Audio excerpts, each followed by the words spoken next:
Daniel Harper stood in the center of the Galactic Council chambers and felt the weight of history pressing down on his shoulders as the massive hall stretched out before him.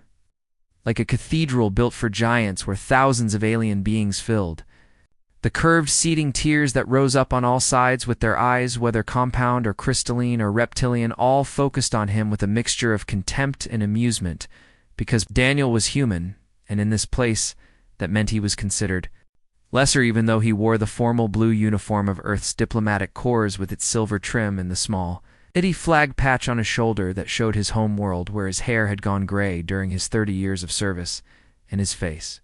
carried lines that spoke of countless negotiations and compromises, though today would be his last day in this chamber, and he planned to make it memorable. Speaker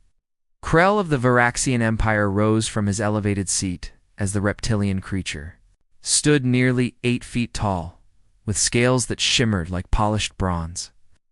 while his voice boomed through the hall without need for amplification when he declared that the Council has voted in resolution 447 passes with overwhelming support, where humanity will maintain its obligations to provide military forces and technology, transfers and resource tributes, but all voting privileges are hereby revoked, which made Daniel feel his jaw tighten, but he kept his expression neutral while behind him stood Captain Lisa Monroe, commander of his security detail, who shifted her weight slightly in a tell that Daniel knew meant she was fighting the urge to speak since Lisa had served with him for 15 years and she was young compared to him at barely 40, with sharp green eyes and brown hair pulled back in a regulation bun, and she understood what this moment meant for all of them. The Southine delegate, which was a creature that resembled a cross between a serpent and a starfish, rippled its tentacles in agreement as it stated that humanity has proven too volatile and too aggressive, where they start wars wherever they go. So the Council cannot trust such beings with equal say in galactic affairs, while from another section a Luminara representative spoke, and the crystalline being's voice sounded like chimes in a gentle breeze when it announced that they abstain from judgment because their calculations show multiple possible outcomes, so they choose neutrality, though. Only one voice rose in humanity's defense when Seeksquin of the Chithan clicked and chirped as his insectoid form leaned forward on 6 legs. To say that humanity has served this council faithfully, and they have bled for galactic peace, and they have shared their innovations freely, so this resolution is unjust. But Speaker Krell's laugh echoed through the chamber as he said that one voice of dissent means nothing, and the resolution stands where humanity will learn its place. Daniel reached into his jacket and pulled out a data crystal as he held it up, so the light caught it, making it gleam, while he said that he has here Earth's formal response to Resolution 447, and he placed the crystal into the chamber's central reader, where his voice, amplified now by the hall systems, rang out clear and steady. When he declared that effective immediately, humanity withdraws from the Galactic Council, and all treaties and agreements and obligations are hereby. Her 73 colony worlds will no longer provide military support or technology or resources to the Council, and all human vessels will be recalled from Council space within 30 days, while all human personnel will return home and all trade agreements are void. The chamber erupted in noise as delegates shouted in dozens of languages, while Speaker Krell's scales flushed darker when he said that you cannot do this because you are bound by sacred oath. But Daniel smiled coldly as he replied that an oath requires mutual respect, and you have made clear that you view humanity as servants, not equals. So we choose freedom over servitude, and this session is concluded as far as Earth is concerned, before he turned on his heel and walked toward the exit, where Lisa fell into step beside him, along with the other 4 members of his security team. While behind them, the shouting grew louder as threats were made and demands were issued, though Daniel ignored them. All the walk through Zenith Prime's corridors seemed to take forever, as the station was a marvel of construction, being a sphere 20 kilometers in diameter that housed the Council's government and diplomatic facilities, where species from across the galaxy lived and worked here, and many of them stopped to stare as Daniel and his team passed, because word was already spreading through the station like wildfire about what humanity had done in the Council chambers when they reached the docking bay, where The valiant Dawn waited. Daniel finally allowed himself to breathe deeply as the ship was a diplomat-class vessel, sleek and fast, but not heavily armed, which had been his home away from home for 3 decades of service to Earth and the Council. Though now that service was ending in a way he never expected when he first arrived as a young idealistic diplomat. Lisa spoke quietly as they boarded the ship, asking if he thinks they'll actually let us leave peacefully, and Daniel nodded as he said they're too shocked right now, and by the time they organize a response, we'll be gone. And besides, I still think we need them more than they need us, which is their biggest mistake. The ship's pilot, who was a young man named Chris Baker, had the engines ready as he reported that they're cleared for departure in the station. Control is surprisingly cooperative, which made Daniel say that they want us gone because they think this is temporary and that we'll come begging to return within months when our economy collapses, or pirates attack our shipping lanes, or we realize we cannot survive alone in the galaxy. As the valiant Dawn pulled away from Zenith Prime, Daniel stood at the observation window, watching the massive station grow smaller behind them, while Lisa joined him with her reflection ghostly in the glass, as she asked if it was worth it after all those years of service. And Daniel considered the question carefully before answering that he believed in what the Council claimed to represent, with unity and peace and cooperation among species, but somewhere along the way it became about power and control, where the strong dominate the weak, and we tried to change it from within, but we failed. So sometimes you have to walk away from something broken rather than let it break. Youth jumped to faster than light speed, came smoothly as Zenith Prime vanished when the ship entered the strange realm between normal space, where colors swirled and physics worked differently than in the normal universe, and the journey to Earth would take 3 days, which Daniel knew would be filled with emergency meetings and coded transmissions and urgent planning sessions, because the galaxy was about to change in ways no one could predict. Lisa returned to her duties, but Daniel remained at the window, staring at the swirling colors of FTL space as he thought about the first time he'd entered the council chambers as a young diplomat full of hope, where he'd believed that humanity could prove itself worthy of respect through service and dedication and sacrifice. But now he understood a harder truth: that respect cannot be given, but must be claimed through strength and resolve. Earth President Kevin Matthews stood in the Oval Office watching the live feed from Zenith Prime as the transmission was delayed by hours due to the vast distances involved. But the message was clear that humanity had severed ties with the galactic community, and around him, advisors argued about the implications, while military leaders discussed defense strategies and economic experts warned of disaster that would come from isolation. Kevin silenced them all with a raised hand, as he was a tall man with dark skin and gray at his temples, who'd led Earth through to terms of growth and prosperity, but now he faced the greatest, where the question is not whether we made the right choice, but what we do next in this new reality we've created. His chief of staff, who was a woman named Amy Torres, pulled up holographic displays showing human colonies spread across 73 worlds, as she said that we need to make a statement because people are scared and they're worried about trade and about security and about everything that comes with being alone in a dangerous galaxy. Kevin nodded as he ordered her to schedule a global address for tonight, where every colony world and every station and every ship would receive the broadcast, because humanity needs to hear directly from him about what this decision means and where they go from here. That evening, billions of humans across space watched their president speak as Kevin chose his words carefully, knowing they would echo through history when he said that today, Earth chose dignity over submission, and we have served the Galactic Council faithfully for 3 decades, where we have fought their wars and shared our technology and died for their peace, but in return they treated us as inferior and demanded our service while denying us our voice. He paused,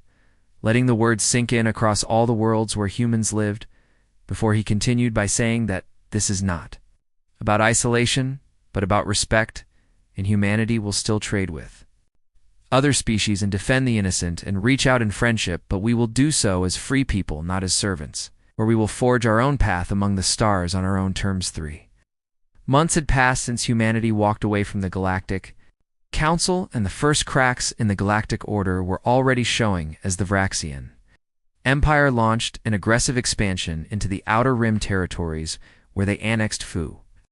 Our independent systems in quick succession without any resistance, and the Council issued stern warnings and passed resolutions condemning the action, but took no actual steps to stop them because without human military vessels patrolling the borders, enforcement had become impossible, and the other species realized too late that humanity had been doing most of the actual work in maintaining. Galactic Python, the trade world of Helios Station, the docking bays, sat mostly empty as merchant vessels that once filled every available space had disappeared, and the station master, who was a Salthine named Vreth, looked at his displays with growing horror as he realized that 40% of all galactic shipping had been handled by human corporations. And those humans had withdrawn their ships and their logistics networks and their trade algorithms that made everything run smoothly, and now supply chains were collapsing across dozens of sectors, where worlds that depended on imported food were beginning to report shortages, and in some cases outright famine. Rith sent urgent messages to the Council, begging for help as he explained that Helios Station would have to close within months if the situation didn't improve, but the Council's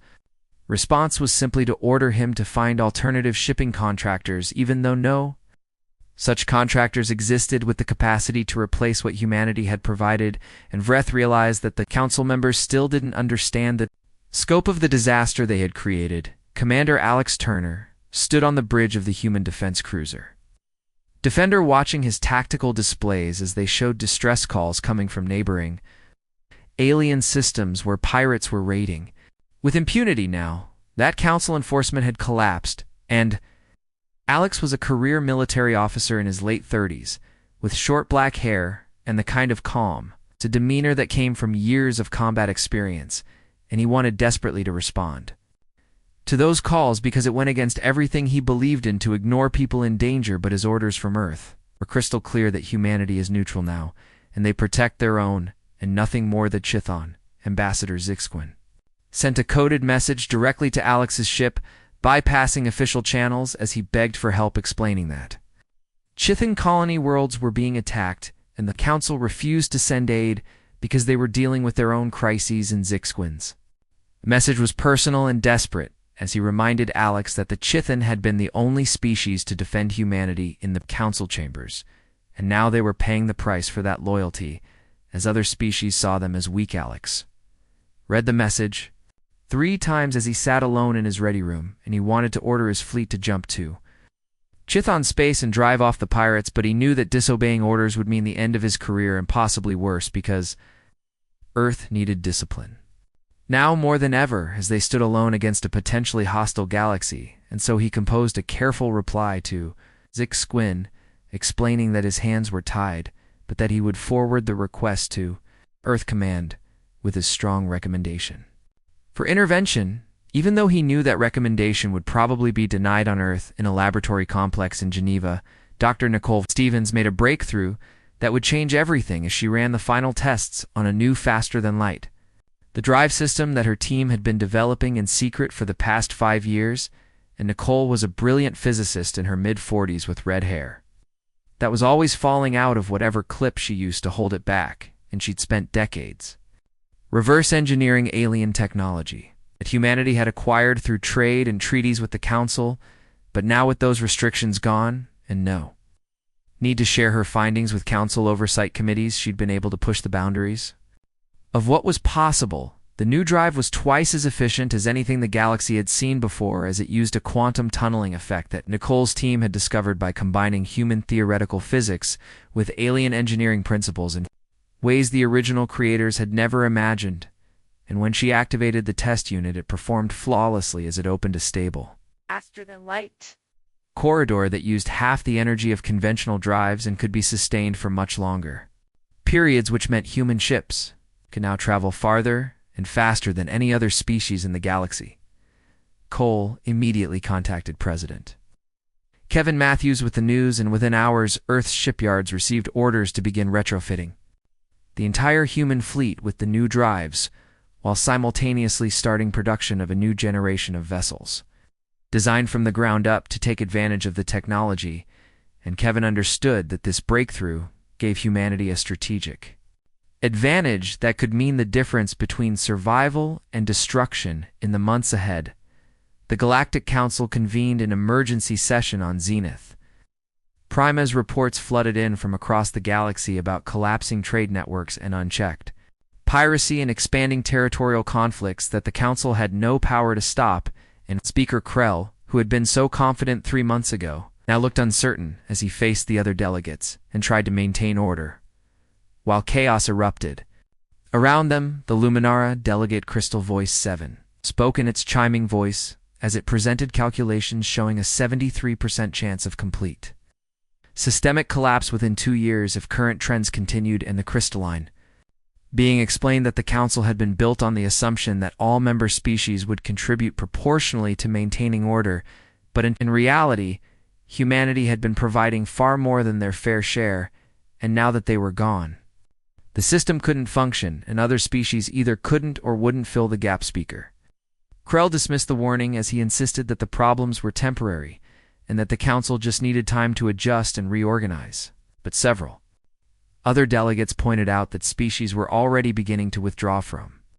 Council commitments as they focused on protecting their own interests, and the careful balance that had maintained galactic civilization for centuries was breaking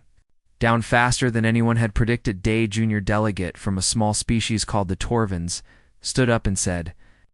what many were thinking as he asked why the Council didn't simply apologize to humanity and invite them back with full voting rights restored, and the question hung in the air as delegates looked at each other uncomfortably, because everyone knew it was the logical solution, but none of them wanted to admit they'd been wrong, and Speaker Krell's scales flushed dark with anger as he declared that the Council does not beg, and humanity will eventually come crawling back when they realize they cannot survive alone. But deep down, Krell knew his words rang hollow as reports from Vraxian intelligence indicated that humanity wasn't struggling at all, and in fact their economy was growing as they established direct trade relationships with individual worlds that bypassed the Council entirely, and their military was becoming stronger, not weaker, as they consolidated their forces and implemented new technologies without Council oversight and restrictions. Back on Helios Station, Vreth made a decision that would have been unthinkable months ago as he sent a secret message to bilateral agreement between the station and human shipping corporations, and he knew this violated Council regulations, but he also knew his station would die without human logistics support, and within days he received a response from a human trade representative named Greg Palmer who was willing to negotiate terms. Agreement they reached was simple and straightforward, as human ships would resume service to Helios Station in exchange for reasonable fees and preferential docking rights, and no tribute payments or technology transfers or any of the exploitative terms the Council had demanded. And when Vreth signed the contract, he felt both relief and shame as he realized that humanity had been offering fair terms all along. But the Council had been too arrogant to accept them. Word of Vreth's deal spread quickly through back channels as other station masters and planetary governors faced similar crises, and within weeks dozens of them were reaching out to Earth directly and proposing their own bilateral agreements, and each time the human negotiators offered fair terms that benefited both parties equally instead of the one-sided arrangements the Council had always demanded. Commander Alex Turner received new orders from Earth's command that changed everything, as humanity had decided to respond to the Chithan request for aid, and Alex was authorized to take his fleet into Chithan space and eliminate the pirate threat, and the orders were carefully worded to make clear this was a favor to an ally, not a resumption of Council obligations, and Alex felt relief wash over him as he finally got to do what he'd wanted to do all along. He contacted Zixquin with the news, and the Chithan ambassador's gratitude was overwhelming as he clicked and chirped about how the Chithan would never forget this kindness, and how humanity had proven themselves to be truly honorable while the Council had shown its true nature by abandoning those who needed help. Alex took his fleet through the jump into Chithon space and found the pirates operating brazenly near a colony world as if they had all the time in the world to plunder and destroy, and the pirate vessels were outdated cruisers that had been decommissioned by various Council militaries and sold off cheaply, and they clearly didn't expect any resistance from the Chithon, who had always relied on Council protection in the battle. E was over in less than an hour as human ships with their superior technology and training tore through the pirate fleet like wolves through sheep, and Alex made sure to disable rather than destroy when possible so the pirates could be captured. And tried, but he also made sure the message was clear that attacking humanity's friends was a very bad idea going forward. The Varaxian Empire grew bolder with each passing week as they watched the Galactic Council's authority crumble into dust, and with humanity gone and the Council paralyzed by internal disputes, the Varaxians set their sights on the resource, Antares Cluster, which was a collection of 15 star systems containing rare minerals and strategic positioning that any empire would covet, and the fact that this cluster bordered human space didn't seem to concern Empress Varana, who believed that humanity would never risk open war to protect non-human populations. Admiral Ryan Cooper received the intelligence reports about Varaxian fleet movements from his headquarters on the human colony world of New Terra, and Ryan was a veteran of 30 years with gray streaking through his dark hair and a face that rarely showed emotion, but his eyes were sharp and calculating as he studied the tactical displays showing Varaxian warships massing near the buffer zone between their territory and the Antares cluster, and he knew what was coming even before the first shots were fired. The Varaxian attack came without warning as their fleet crossed into the buffer zone and made directly for Sanctuary Station, which was a massive civilian hub housing 3 million beings from a dozen different species, and the station had minimal defenses, because it had always relied on Council protection, and now that protection was gone, and the Varaxians clearly intended to make an example of it. As their warships surrounded the station and demanded immediate surrender, Ryan watched the distress signals coming from Sanctuary Station as the station master pleaded for help and sent messages to the HM Center, Council, and to nearby military forces, and to anyone who would listen, but the Council was debating proper procedures, and the other species were too afraid to intervene against the Varaxian Empire alone, and Ryan knew that if he didn't act within the next few hours, 3 million innocent beings would die or become slaves. He made his decision in less than 30 seconds, as he ordered the entire human defense fleet under his command to make the jump to Sanctuary Station, and his officers looked at him with surprise because their orders were to defend human space only, and Ryan's response was simple as he said that the buffer zone is part of human space now, and those people need help, and we're going to give it to them. And besides, the Varaxians need to learn that there are still consequences for attacking civilians. The human fleet consisted of 47 warships ranging from massive battle cruisers to fast attack frigates, and every single one had been retrofitted with Dr. Nicole Stevens' new faster-than-light drives, which meant they arrived at Sanctuary Station a full hour before the Varaxians expected any response, and the Varaxian commander, who was a decorated general named Croth, found himself suddenly facing a human fleet that appeared out of nowhere. With weapons hot and shields at maximum, Ryan opened a channel to the Varaxian flagship as he identified himself and gave Croth exactly one chance to withdraw his forces and leave Sanctuary Station alone, but Croth's response was predictable as he laughed and said that humanity has no authority here, and the Council has already abandoned this station, so it belongs to whoever claims it. And Ryan's reply was cold and final as he said that was the wrong answer before cutting the channel. Battle that followed would be studied in military academies for generations as the human fleet tore through the Varaxian armada with a precision and ferocity that shocked everyone watching, and the new human ships were faster and more maneuvered better than anything the Varaxians had, and the weapon systems that human engineers had developed in secret for years proved devastatingly effective against Varaxian shields and armor. Croth's flagship tried to flee after the first 20 minutes. When it became clear the battle was lost, but Ryan's forces cut off every escape route as they systematically disabled Resizen vessels while avoiding civilian casualties with a care that demonstrated the difference between professional soldiers and brutal conquerors, and within 6 hours, 2/3 of the Varaxian fleet was destroyed or captured, and the remaining ships limped away in full retreat. Trajan didn't stop there, as he knew that showing mercy to bullies only encouraged them, so he ordered his fleet to pursue the retreating Varaxians back to their staging ground, which was a military outpost called Forge Station, where the Empire had been assembling forces for further expansion, and when the battered Varaxian ships arrived expecting safety, they found human warships already waiting for them because the new drives had allowed Ryan to jump ahead and cut them. Aphrion sent a message to Empress Varana directly as he broadcasted on all frequencies so everyone in Varaxian space could hear, and he stated that humanity is giving the Empire one opportunity to do the right thing and withdraw from all occupied systems in the Outer Rim and pay reparations to Sanctuary Station and submit to war crimes tribunals for their commanders, or face total war. And he made it clear this wasn't a negotiation, but an ultimatum with a 48-hour deadline. And the Varaxian homeworld Empress Varana convened her war council in a rage as she couldn't believe that humanity dared to threaten the Empire, and her military advisors assured her that the humans were bluffing, that their small fleet couldn't possibly threaten the Empire's full military might, which numbered thousands of ships spread across dozens of systems. And so Varana made the decision that would doom her empire as she ordered a massive counterattack against human colonies. The Varaxian counterattack involved over 300 warships divided into 5 battle groups, targeting 5 different human colony worlds.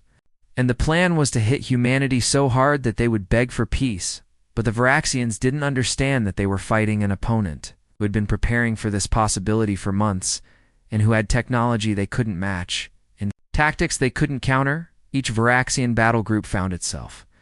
facing human defense forces that seemed to know exactly where they would attack and when they would arrive, and the battles were short and brutal as human ships used their speed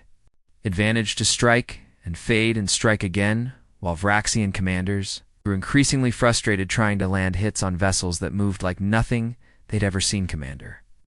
Alex Turner led the defense of New Terra as he coordinated his forces with a precision that came from years of training, and he used load the planet's orbital defenses in combination with his mobile fleet to create a killing field that the Varaxians couldn't penetrate. And when the battle was over, 60 Varaxian ships floated as debris in orbit. While Alex hadn't lost a single vessel, the pattern repeated across all 5 target worlds as humanity's defensive strategy proved devastatingly effective, and news of the defeats spread through Varaxian space like wildfire, where citizens who had been told their empire was invincible suddenly learned that they were losing badly to a species they'd been taught to despise as weak and inferior. Ryan didn't wait for the Varaxians to regroup as he went on the offensive. With a campaign that targeted military infrastructure across 7 Varaxian systems, and his forces hit shipyards and supply depots and command centers with surgical precision, while carefully avoiding civilian targets. And Ryan made sure that every attack was recorded and broadcast so the galaxy could see that humanity fought with honor even against an enemy that had shown none. Within 3 weeks, the Varaxian military was in shambles as they'd lost the majority of their fleet and their ability to project power beyond their core systems, and more importantly, they'd lost the aura of invincibility that had kept their subject species in line. And rebellions broke out on occupied worlds as people realized the Empire couldn't crush them anymore. Varana faced a choice between total destruction or unconditional surrender, and her advisors, who had been so confident now, recommended surrender, as they explained that continuing the war would only result in the complete annihilation of their military and possibly invasion of their homeworld. And Varana swallowed her pride as she sent a message to Ryan, accepting all of humanity's terms. Surrender was broadcast across the galaxy as Empress Varana publicly admitted defeat and agreed to withdraw from all occupied territories and pay reparations and submit her military commanders to justice. And the image of the proud Empress bowing to human demands sent shockwaves through every species as they realized that humanity had just defeated the Council's strongest military force in a matter of weeks. On Zenith Prime, the Galactic Council convened an emergency session as panic set in among the delegates, and Speaker Krell demanded that the Council mobilize a joint military force to counter the human threat, as he claimed that humanity had revealed their true nature as conquerors who would now rampage across the galaxy. But his motion failed to get enough votes as every species present understood exactly what had happened. To the Vraxianchi Luminara, Delegate Crystal Voice 7. spoke in its chiming voice, as it stated that humanity had not acted as conquerors but as defenders, and they had targeted only military assets and avoided civilian casualties, and fought with more honor than the Council had shown in its treatment of them, and crystalline beings' words hung in the air as delegates shifted, comfortably because everyone knew it was true. Several smaller species sent secret messages too, Earth requesting defense agreements similar to what the Chithan had, and they offered trade deals, and technology exchanges, and friendship treaties, because they understood that the galaxy had changed, and the old order was dead, and humanity was emerging as the power that would shape whatever came next. Lieutenant Kate Sullivan stood on the bridge of the relief ship Mercy Wing as it approached the Taloran sector, where 3 worlds were facing mass starvation because the Council's trade network had collapsed and supply ships no longer came. And Kate was a young officer in her late 20s with blonde hair tied back in a practical ponytail, and she'd volunteered for this mission even though it directly violated Council orders that prohibited any species from providing aid to the Taloran worlds without official authorization, and Kate didn't care about Council orders anymore because people were dying and humanity had the resources to help them. Mercy Wing led a convoy of 15 human cargo vessels loaded with food and medicine and water purification, equipment, and agricultural supplies that would help the Tolorans become self-sufficient instead of dependent on imports. And when the convoy entered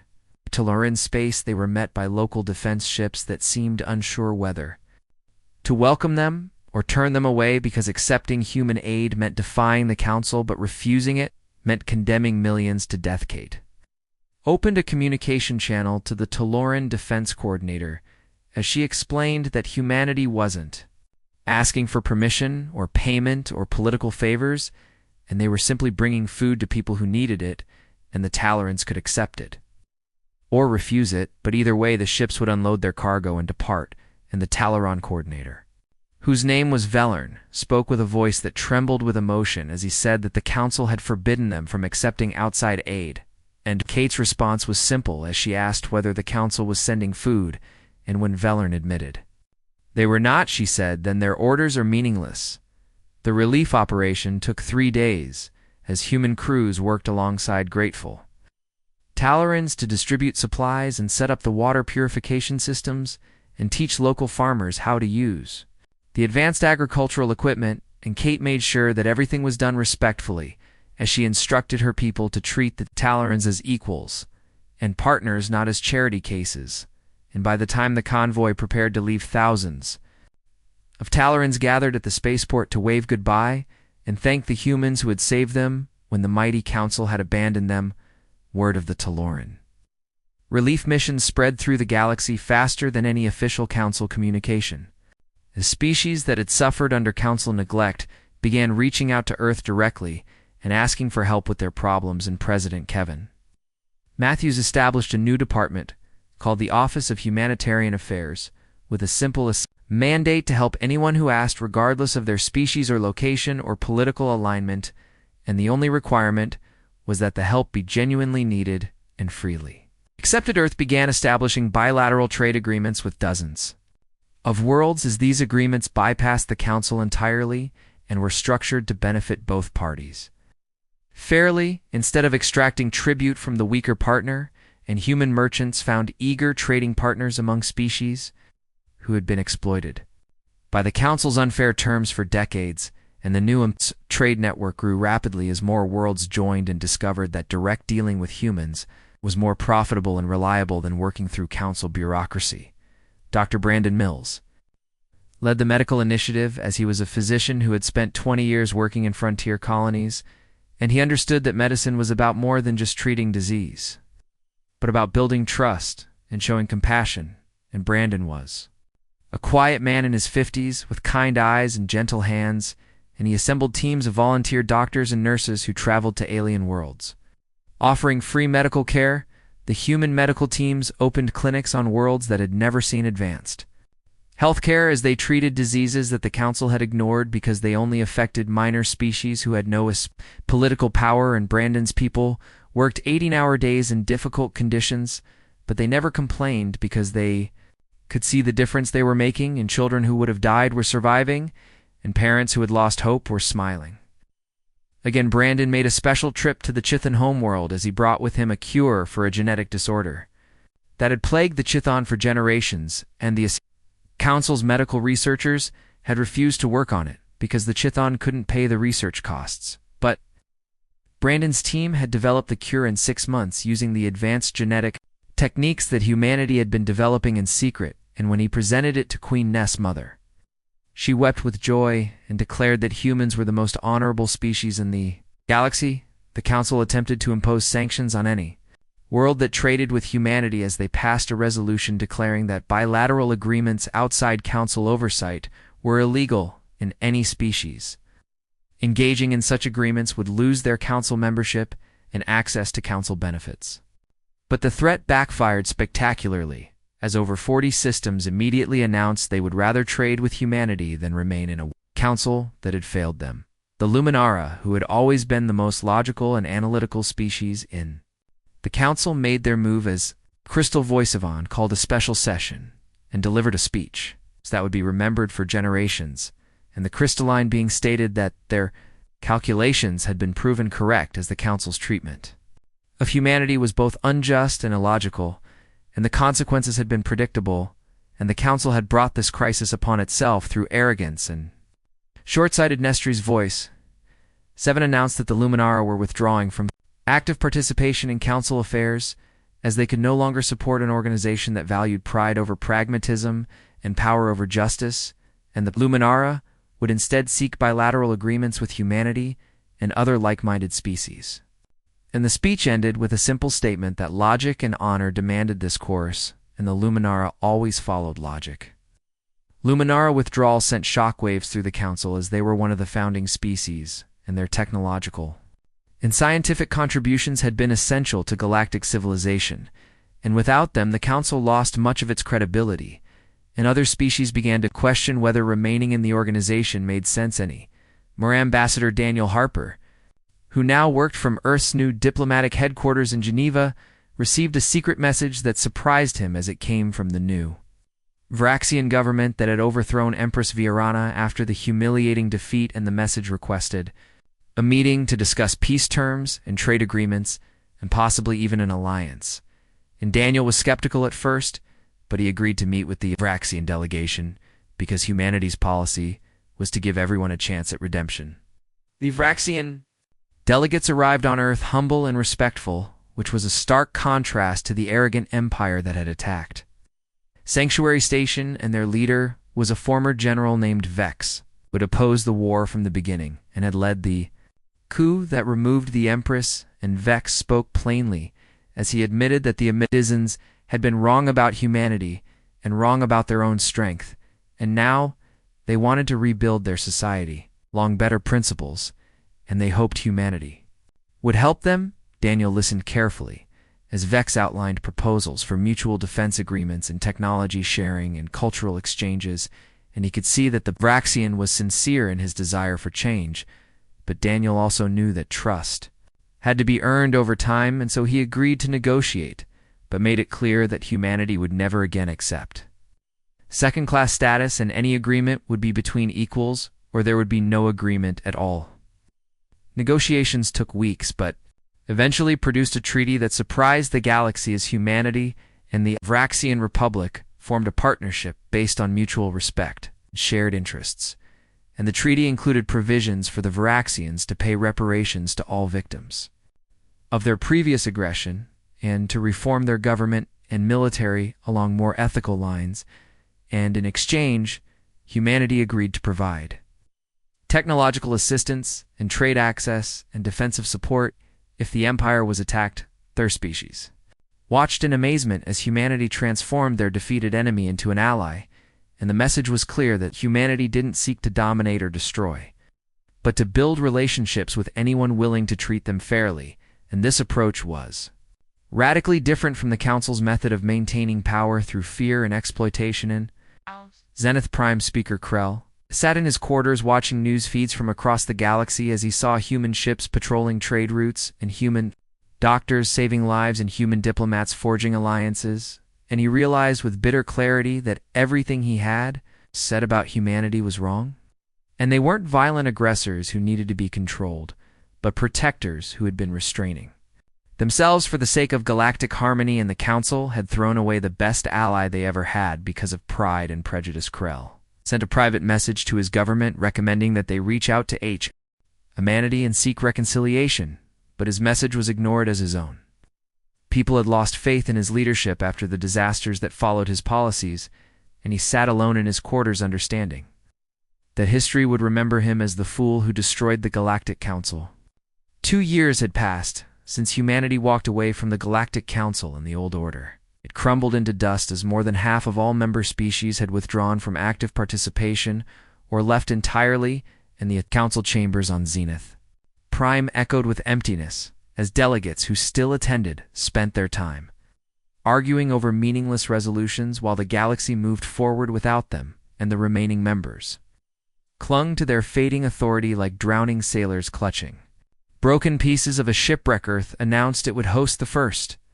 Summit of Free Worlds in Geneva, and the invitation went out to every species that believed in voluntary cooperation and mutual respect regardless of whether they had been council members or independent systems, or even former enemies. In over 200 systems sent representatives, which was more than had ever participated in council affairs, and the message was clear that a new era had begun. Captain Lisa Monroe oversaw security for the summit as she coordinated defense fleets from a dozen different species who worked together voluntarily to protect the gathering. And Lisa had been promoted after her years of service with Ambassador Daniel Harper, and now she commanded the orbital security network around Earth with ships from Human and Chithon and Luminara and even Varaxian forces, all operating under her authority, and the cooperation between former adversaries proved that the new system could work. The summit opened with President Kevin Matthews giving a speech that outlined his vision for the future as he spoke about building something better than what had come before, where no species would be considered superior or inferior, and where strength would be used to protect the weak rather than exploit them, and where trade would benefit all parties fairly, and where justice would apply equally to everyone, regardless of their military power or economic influence. Daniel Harper had been chosen to chair the summit proceedings as his experience and diplomatic skill made him the natural choice, and he guided the discussions with a firm but fair hand as representatives debated the structure of their new alliance, and some wanted a strong central authority while others feared recreating the council's mistakes, and Daniel steered them toward a middle path that respected both unity and independence. The Cooperative Federation was born from those discussions, as it was a loose alliance based on voluntary participation and mutual benefit rather than imposed obligations, and member worlds agreed to several core principles, including free trade among members and mutual defense against aggression and sharing of technology and resources on fair terms, and respect for each species' sovereignty and culture, and a commitment to protecting civilians and the innocent even when it was difficult or costly. Each member world had an equal vote regardless of their size or military strength, and decisions required a supermajority to pass, which meant that no single species or coalition could dominate the others, and disputes would be resolved through arbitration rather than force, and any member could leave at any time without penalty. Though they would also lose the benefits of membership, the Federation established several practical initiatives that immediately improved life across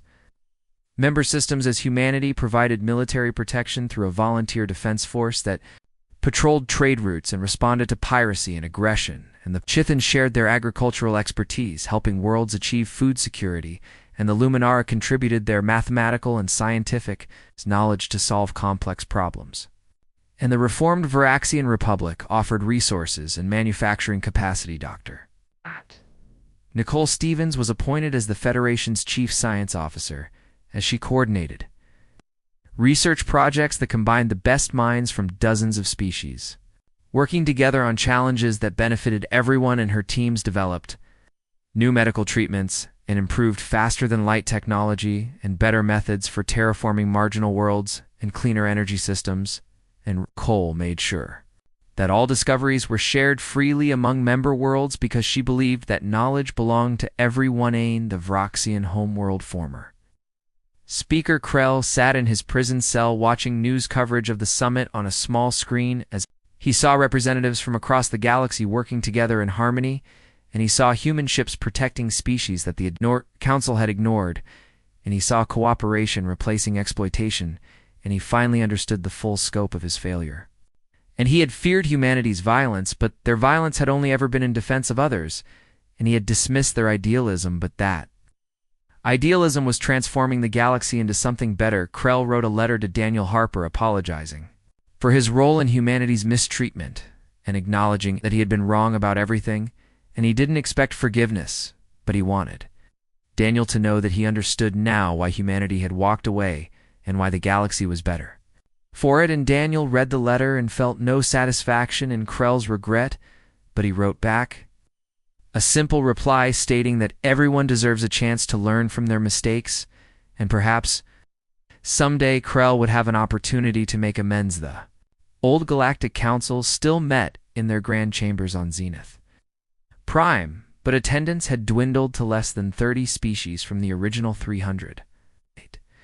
And most of those who remained were the ones who had benefited most from the old system of exploitation, and they passed resolutions condemning the Cooperative Federation as illegal and demanding that member worlds return to Council authority. But no one listened anymore. The Council's final session came on a day when only 15 delegates bothered to attend, and they sat in a chamber built for thousands, looking small and pathetic as they argued about procedural matters that no longer mattered to anyone. And finally, the Selthin delegate Vreth, who had been one of humanity's critics, stood up and stated that this is pointless, and we are clinging to a corpse, and it is time to admit that the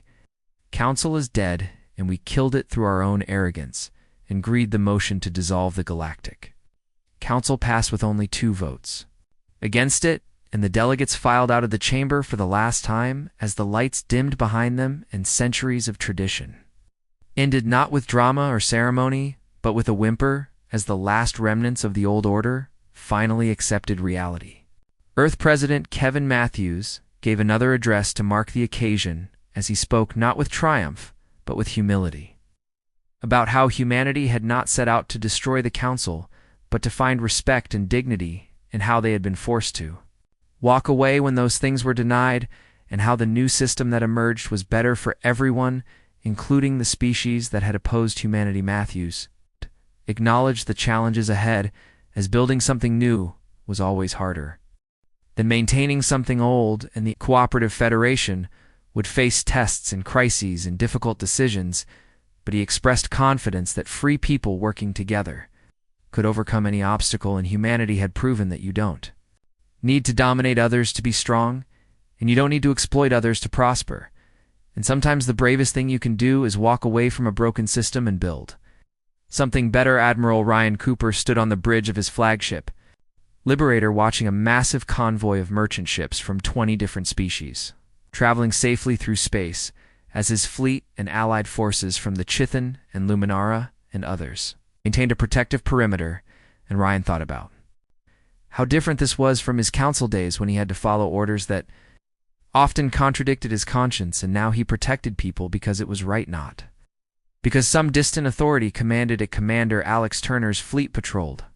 the outer regions where piracy had once been rampant, but was now nearly eliminated, as the Federation's rapid response forces made it too dangerous for criminals to operate, and Alex had finally gotten to do what he'd wanted to do all along, which was help people without artificial restrictions and political calculations getting in the way. Dr. Brandon Mills worked in his medical research station that orbited a distant moon, where scientists from 30 species collaborated on projects that the Council had deemed unprofitable or unimportant, and they were curing diseases and developing treatments and saving lives. And Brandon looked at his diverse team and marveled at what they accomplished when freed from bureaucratic oversight and profit motives. Lieutenant Kate Sullivan commanded a new generation of relief ships that responded to natural disasters and humanitarian crises across Federation space, and she had been promoted for her work in the Taloran sector, and now she led a permanent humanitarian response force that went wherever it was needed, and Kate loved her job because every day she made a real difference in people's lives. Ambassador Daniel Harper sat in his office looking at requests for Federation membership from dozens more systems as the alliance continued to grow, and he thought about that day 2 years ago when he had walked out of the council chambers unsure whether humanity had made the right choice, and now he knew they had, because they hadn't just saved themselves, but it sparked a transformation that lifted up everyone who embraced the principles of freedom and dignity and justice. Humanity departed the Galactic Council truly was the day the universe shifted as it shifted away from a system built on hierarchy and exploitation toward one built on cooperation and mutual respect and humanity. Had not conquered the galaxy or imposed their will on others, but had simply shown everyone what was possible when you refused to accept injustice and had the courage to stand alone if necessary, and in doing so, they had inspired others to stand with them, and together they built something that would endure for generations as a testament to the power of principle over politics and honor over expedience.